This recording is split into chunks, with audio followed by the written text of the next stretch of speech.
Hey, good morning, everybody, or good afternoon.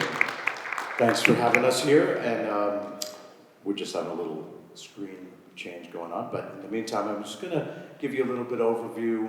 I've got a great panel of people here who each bring different level of experiences, from designing rooms to using them, and also creating the technology behind immersive audio and the decision-making processes that we're going to examine together have been well thought out by this team.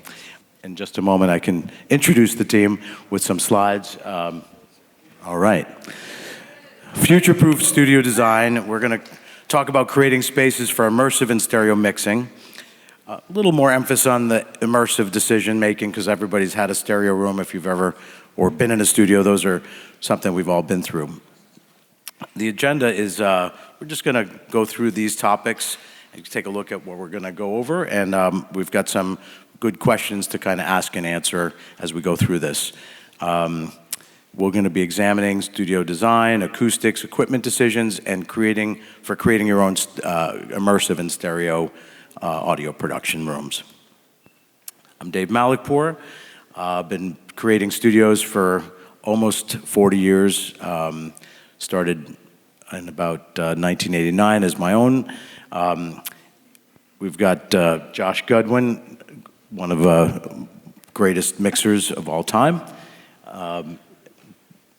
We've got Emma Brooks from Dolby, Kerry Thomas, was originally, I met Kerry at Dolby, and then he went on to Apple Music, and now has a company called Immersive that's involved in consulting on bringing immersive audio technologies and modern production to the masses. Sam Barkow is an amazing acoustician, incredible history of creating rooms, but also room measurement software, Smart, which I happen to use almost every day in my work, and done some very impressive projects, including Jazz at Lincoln Center, and just some of the work he's done for the Grateful Dead, and Bob Weir, rest his soul. And Rafa Sardina, another great engineer, producer, and working in all kinds of different formats. And so we have some really great, relevant people to help us answer these questions. So I want to start by asking, how do we decide if we need to create an immersive studio or just go with stereo? And how can I prepare for immersive if I'm just upgrading an existing space? And I guess I would start asking this of, Kerry, I'm going to ask you that because I think, you've seen all of the perspectives, and can you ask me the first one? Yes. How do I decide if I create an immersive studio or just go stereo? You definitely should.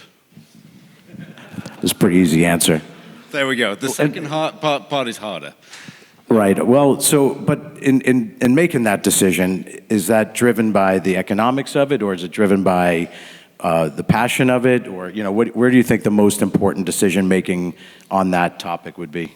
So I think the real answer here is, look, if your customers are likely to want to hear something like an Atmos, a 360, an immersive track in some way, then you should absolutely design your studio for that purpose, right?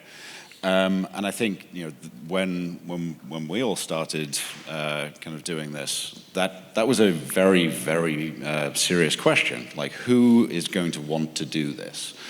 But the reality is that we're in a world where immersive of all varieties is now table stakes, right? It's the starting point. Yes, you should.